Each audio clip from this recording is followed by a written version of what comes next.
Welcome to the podcast, Restore Yourself, Restore Your Marriage, where it's all about discovering the thoughts that get you in the mood, the thoughts that get you out of the mood, and how creating a deeper connection with yourself creates a deeper connection with your spouse. I'm your coach, Shelly Anderson, coaching you through life, love, and intimacy. This is episode number 104, The Equation of Emotional Desire. Welcome, everyone. Today we're going to talk about a very fascinating topic. And this one comes up a lot because a lot of times women feel like they either have the desire to be intimate or they just don't have it. And they think that there's nothing they can do about it. Like they're either born with it or they're born without it. And this just isn't the case. And so we wanted to have an episode where we kind of talked about this more into detail so that we can describe the process of how to actually generate desire when you think you don't naturally have it. But isn't it the fault of the husband? It's always the fault of the husband. If you don't feel sexual or intimate desire, isn't it my fault? That's what I think we often tend to think, right? This is what happens in our brain is we tend to go to the state of emotional childhood where we just go to these default places where we're like, well, if I'm not in the mood, it's because of look what my husband did or didn't do, right? That's kind of like our go-to. But then there's also this aspect where if we don't know that we can generate that desire within ourselves, we think that we're either just born with it or without it. Almost like either we're born with blonde hair or we're not. Well, I'll just say this, and this might be a little bit haunting to some, but most of us live in this place where we do blame, and that's the number one sign of emotional childhood is blaming.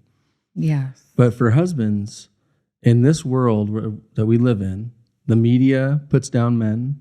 Everywhere we look, men are put down, and men aren't cutting it for women.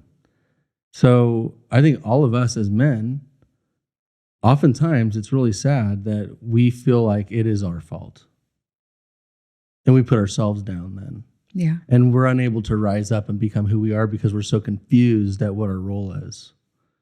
So I just want to throw that out there because I think that what you're going to talk about is really important. But just think about how maybe your husband feels about himself.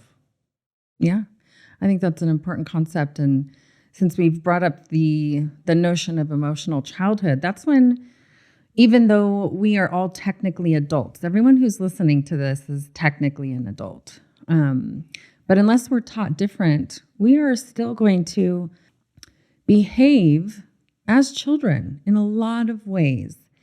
And if we don't know what these ways are, we probably won't even recognize them within ourselves. But one of the hallmarks of being able to act like a mature adult is being able to take full responsibility. Honestly, I don't even want to be a mature adult. It's too hard. It is not easy. It's way too hard. It's way easier just to let things go and just live with the crap. It is. Right? Those listening, isn't it easier just to just forget this? This is too hard. It is. So what do you get out of it? I mean, that's not the point of this. I mean, if you listen to our podcast, you hear what you get out of it. There is this incredible breakthrough that you're about to have. And then there's more breakthroughs. Like we all have them. But before you have those breakthroughs, you just want to give up. It's not easy. No.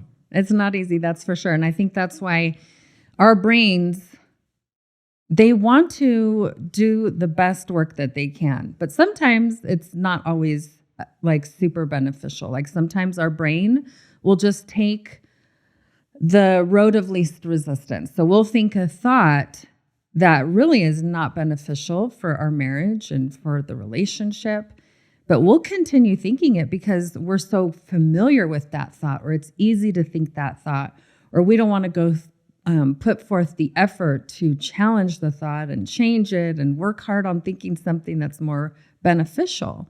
That takes work. It doesn't just happen. Well, and those people who listen to this podcast, you got to be so sick of hearing about thoughts. Seriously, you got to be sick of it. Well, it's your thoughts. Your thoughts equal your feelings, and your feelings equal your actions, all that. Repetition is super important. And even though the thought thing might be frustrating because it's so hard to learn how to really take full control of your thoughts, but if you take control just a little bit at a time and keep focusing on your thoughts and the impact that the control you have over your thoughts has, you're going to start having those breakthroughs. So embrace it. Yes. So let's get to the equation. Yes, let's get to the equation.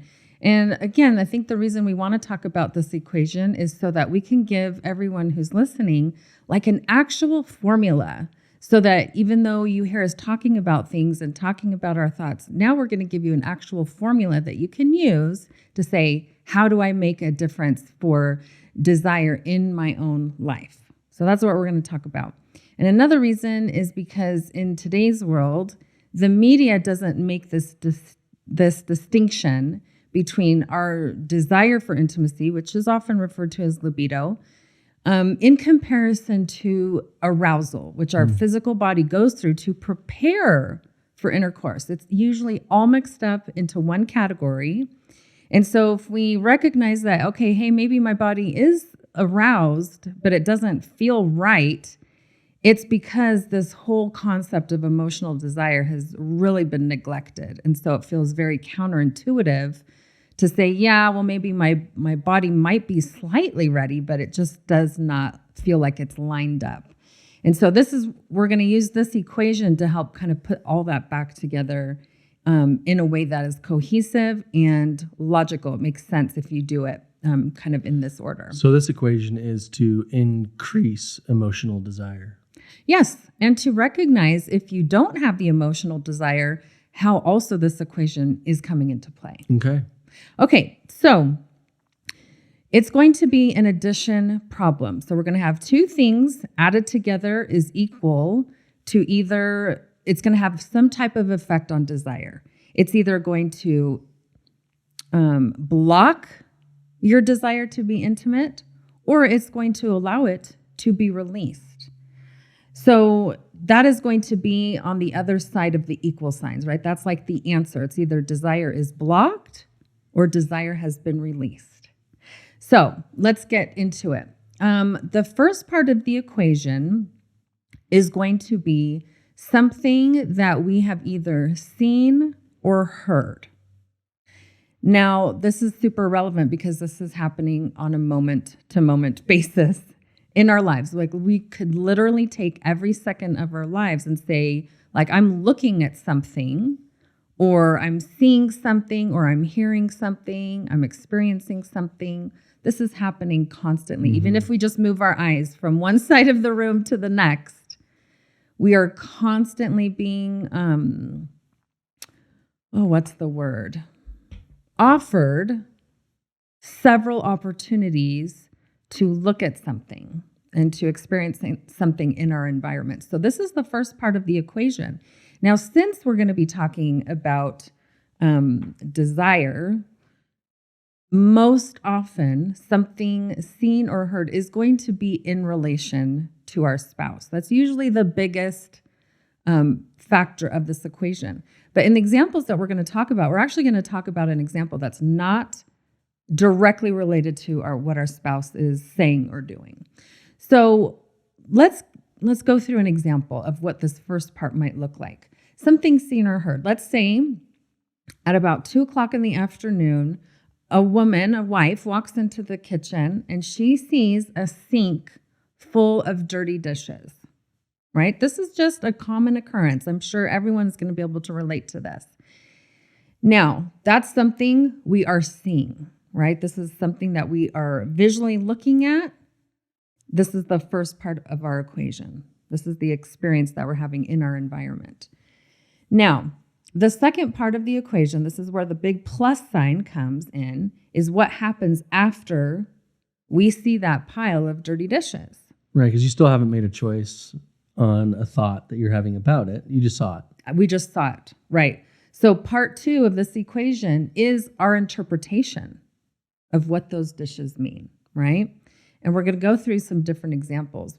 because our interpretation of it is really going to be the key factor of what either unlocks our natural desire. We all have desire, or it blocks it.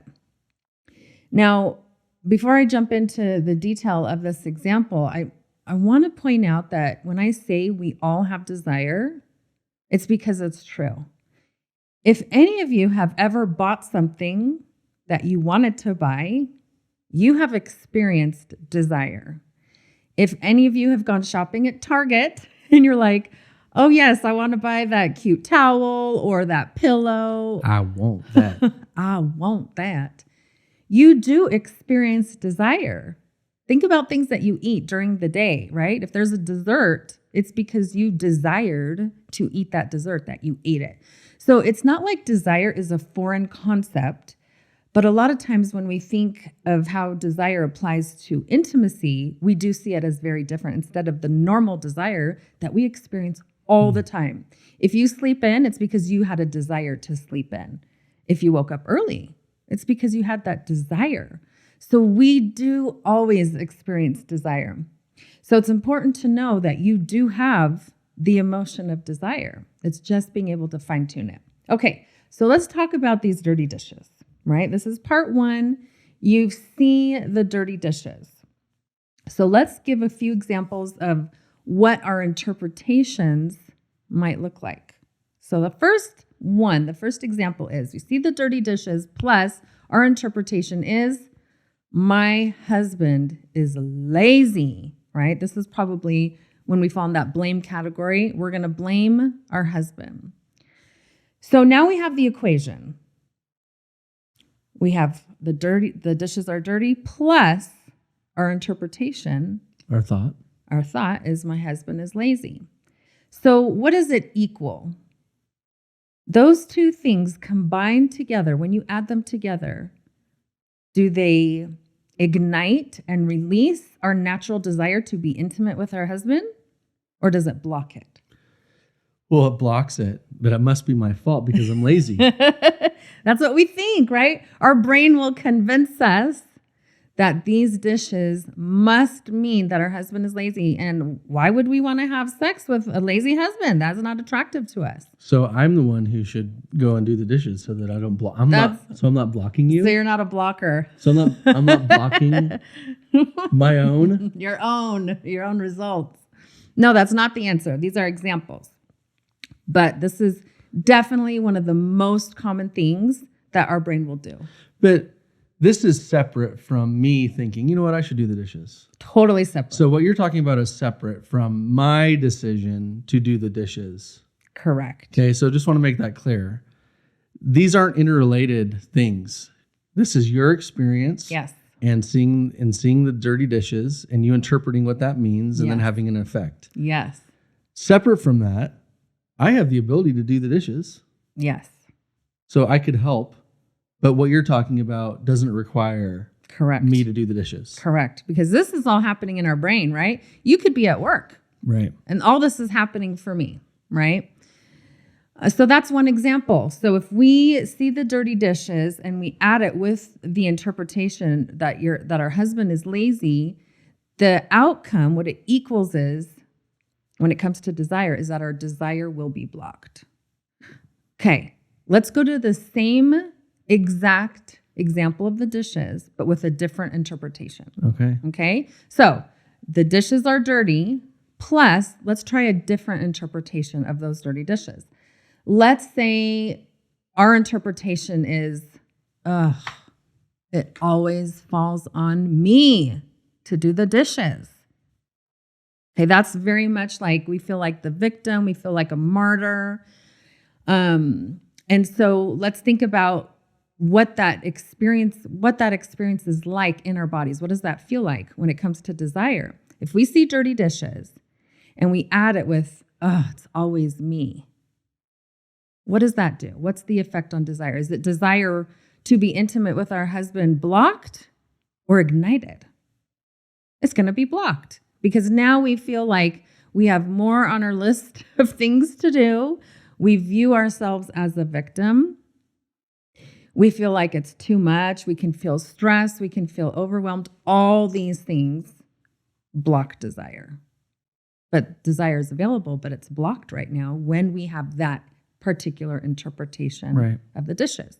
Okay, let's move on to the third example. We're going to switch gears and really give it a different interpretation. So here we go. Example number 3. The dishes are dirty, plus the interpretation of,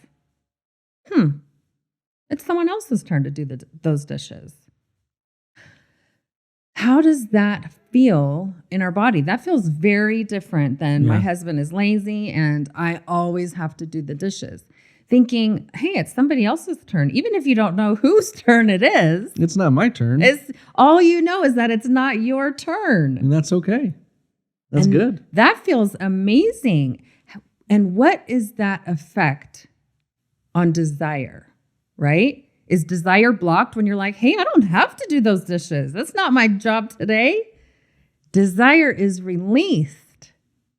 That means your natural desire is no longer held back. It's no longer blocked. And I think it's an important point. It's no longer blocked. It's not like this might be one of your turn-ons, maybe, but probably not. Right. I don't know. But what you're saying is that it's no longer blocked. Correct. So your desire isn't held back by this thing that you're blocking with the things that you're thinking and interpreting. So it's still free and flowing and life is good. Yes.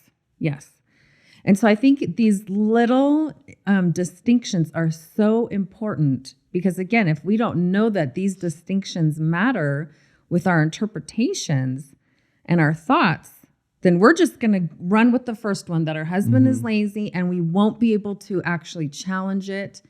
And we won't know how to think about it any different than that way. So these examples really give us multiple ways to interpret the exact same thing. Okay, so we're going to go to one more example. This is the fourth example. The exact same situation. The dishes are dirty, plus we're going to give it a new interpretation, and that is the dishes, they can wait. This is also a great one, right? It doesn't mean that the problem has to be solved right then. It's just that you're not giving it an interpretation that actually blocks your desire. So if you think, hey, you know what? The dishes are there and they can wait. That is, again, it's more of a freeing feeling, and it allows your natural desire to be there in existence. It's not being blocked. It's not held back in reserve. And we're just talking really about your natural desire and not finding reasons to suppress it. Yes. Right? Because we're not talking about, all of a sudden you're going to be physically aroused and turned on. We're talking about emotional desire right now. Yes. So blocking emotional desire obviously is going to be a blocker to physical desire. Yes. And we're talking about the intimacy trek. Yes. So we're talking about emotional desire right now and how to be aware of certain things and ways we interpret things that block our emotional desire. And if your emotional desire is blocked, then your whole life is affected, not just the physical desire or your intimacy with your husband. If your emotional desire is blocked by interpretations like, it always falls on me or my husband is lazy, it doesn't just affect that relationship, it affects everything. Yes, it's so true. It's like in some of our other podcasts, we've talked about like the ripple effect, right? And this is exactly what you're talking about. It's when we're held back and we do feel blocked because of our interpretations, it doesn't just affect what's going on with the dishes, and it doesn't only affect our desire for intimacy. It really does connect to everything else that is happening in our lives. Women are very interconnected. We don't separate one category of our lives from another. Right. There's the funniest, I wish I could remember which comedian was talking about this, but they were talking about how, a lot of times when men want to talk about one thing, they're able to really pull up everything that is related to that topic. They can be super focused on this topic. And when they put that topic away, they don't want it to touch the other topics in their lives, the other pieces, right? And that's often very true. And they're able to do that. It's, in my perspective, I view that as a skill that sometimes I wish I had. And sometimes I'm like, okay, I'm going to make sure I stay focused on this topic. And sometimes it's beneficial to not relate it to all the other topics. But I also think it's important for women to know that it is natural for us to connect one topic to every other aspect of our lives. And so having that awareness is important because, like what you're saying, if we are thinking this really negative thing and our interpretation is negative, our natural tendency is going to be to connect it to all the other aspects of our lives, which will in turn make all these other things negative. So from a man's perspective, just knowing this and knowing the intimacy track and the importance of emotional desire leading to physical desire and all that, this is outside of what you're talking about for the individual and how to deal with certain things. But in Arbinger, which is, if any of you have ever heard of the Arbinger group, they put out a book called Leadership and Self-Deception and The Anatomy of Peace. They're really, really good books. These are philosophies that I worked really closely with in my career in healthcare. But what that philosophy would say in this is that there may have even been a sense that you had earlier that you did not act on. And when you don't act on a sense, you have to justify certain things. And so some of these thoughts come from maybe us justifying things that we didn't do that we know we should have done. And I'm not saying that's always the case. I think it might not. It might be the case. It doesn't matter. But for us husbands, one thing to think about is, you know what, when I have a sense to do something like do the dishes, if I do those dishes, then look at how much chaos I just resolved. Yeah. Not that it's my responsibility. Right. It's not my responsibility for your feelings and your thoughts and your feelings. Yes. But I know that there are going to be certain things that bother you or might be potential time bombs for you. Right? And so if I do my best to remove those when I have the sense to do so, it will be helpful for me because I'm not going to then justify my actions, my bad actions. I'm just going to be able to live my life. It's kind of the same thing. And for you, you still have to deal with your thoughts, but there's not going to be a full sink full of dishes for you to worry about. Now, that's just something that I can do to help. Right. Just because I know that these things can happen. Yes. And I love that you're bringing up again that it's not required, right? Because each spouse is in their own brain, right? And we don't start dishing out a list of requirements so that our life is easier. That's not being a mature adult, right? Because in adulthood, we realize that we don't get to control other adults. Even in marriage, we can have discussions and try to negotiate and, cooperate and stuff, but we don't get to actually control them. I mean, this happens. People do and spouses do. And usually those marriages are really suffering. But mature adults have a very thorough awareness that in reality, you don't have the authority to control another adult. So if the dishes really bother me, I have total power over what that looks like in my life. I can come up with a system that works for me, where I'm not doing the dishes all the time, if that is really a thing for me, where, I'm making sure the kids are helpful, or I can hire help, there's so many ways to solve problems that we have the power to do so. And so again, this is not about us saying, well, it's your job to do it so that I don't feel bad. That is definitely not the point. And that is us following it into those immature approaches to a relationship. That's why being selfless is so important, right? I'm not doing it because I know you're expecting me to. Right. I'm doing it because I know it's the right thing and I'm trying to be helpful. And I'm not expecting anything in return. Yeah. That's being selfless in marriage. Yes. And when we start to think, oh well, I'm gonna do my part. Often I think my part is anything that my wife wants me to do. And I can be I got my list. I know all the things she wants me to do. And if I want to keep my life to that list, first of all, I'm going to be miserable. Second of all, everything she wants me to do is not on that list. Yeah, it never will be. Never will be. That list is never ending. and also it limits my ability to receive promptings and senses to do things outside of that list. Yes. So living means following those senses, following those prompts to do what's right to serve the other person and to help. And by in doing that, you're going to find joy. It's so true. So with this equation, if you're familiar with the self-coaching model, it really is the first two parts of the self-coaching model, right? When we talk about, it's something seen or heard, like that's the circumstance we face. And we are faced with circumstances all the time that are completely out of control, out of our control, especially like right there in the moment. A lot of times we can control things in the future by making certain changes and certain decisions. But usually the things that cause our suffering are those circumstances that we face that we can't control in that moment. That is where our interpretations and our thoughts become key. Yeah. The other thing that we want to bring up as far as emotional desire and what contributes to it is that when we are interpreting certain situations that we face, our interpretations can also generate other emotions that also either contribute to our desire to be intimate or take away from it. Mm-hmm. So if we do have this interpretation that it's somebody else's turn to do the dishes, the emotion that comes with that is a freeing, it's a relieving emotion. You could say like, oh, that gives me so much relief. Being able to feel the sense of relief going through your body, that is what helps allow the natural desire to come through.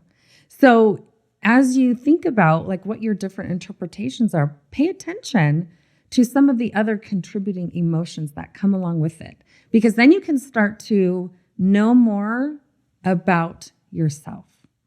So, any other final thoughts as we wrap up? No, I think this is really good. The distinguishing part between each of our responsibilities and agency, I think is really important for, like you said, adults, mature adults. Nowadays, so many people want to blame, and people do think that they can control other adults. We see that in examples of politicians and others. People just want to exercise control because they think that they know better than other people. But mature adults understand that we're all in this together. We all have our agency and we all need to make our own decisions. And I think once you get there, you understand what true freedom and growth looks like. Yeah. Oh, that's so true. So if you enjoyed this particular podcast, just know that this is part of the course called The Intimacy Effect. And you can find it on shelley.andersoncoaching.com right now. So be sure to go check that out. And remember, the more you restore this type of intimacy with yourself, the more you can restore it with your spouse. Thank you so much for listening today, and we hope you will join us again next week. Bye.